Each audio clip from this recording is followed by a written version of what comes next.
Mami Sarah. Welcome to my mini vlog. So for today's video, this is a day in my life. Samahan niyo ako. Let's go! Yes guys, another day, another video na naman tayo. So for today's video, samahan niyo ako sa panibagong buhay na ito.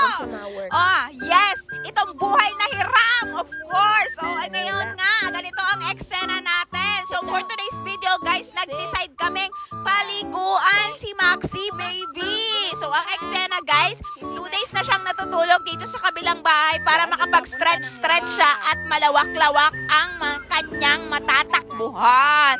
Kasi sa bahay guys, sobrang liit ng space namin.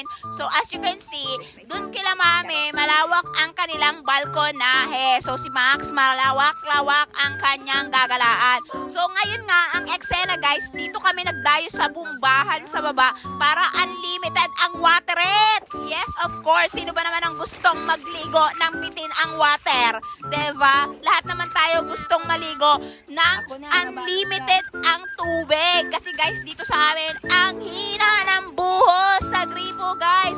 Alam nyo yung tulo, parang malakas pa yung ni JK talaga. So ang eksena, dito sa bumbahan, sige lang ang push mo, push lang baby, push. At lalabas na ang waterot, kinemerot. So ang eksena nga, naligo na si JK. Ay, si JK na pati. Si Max pala guys. So talagang niliguan na natin siya ng bonggang-bongga. At gustong-gusto naman talaga ni Maxi baby ang water. So sabi niya, Diyos ko, ilang araw na din ako maming hindi nakaka-experience ng tubig. Bakit ngayon mo lang ako pinaliguan? Siguro sa isip-isip ni Max ganon. Pero kaya nga ngayon lang siya naka-experience maligo sa loob ng ilang araw dahil dito sa diet guys, ulan na lang ng ulan. Oo.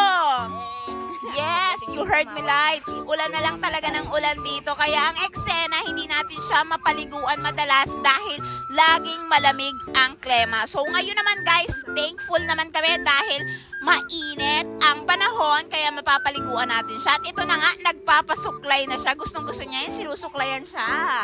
O, diba? Madami tayong natanggal na buhok. Diyos ko, kung hindi natin yan susuklayan, mangangalat yan dito sa loob ng aming balor. So, ang eksena guys, marami nang nangyari. Nagkain na kami ng tanghalian at after nun, pinatulog ko ang mga kids lalo. At ang eksena, nagborlog naman talaga sila. So, ayan ang eksena ng mga kids lalo, talagang orlogan ang mga personas.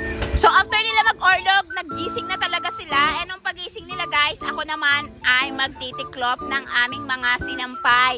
At ito sila, playtime talaga sila dyan while I'm doing the tiklopers, ang kinemerot. So dito ko na guys tinatapos ang aking video. Thank you guys for watching.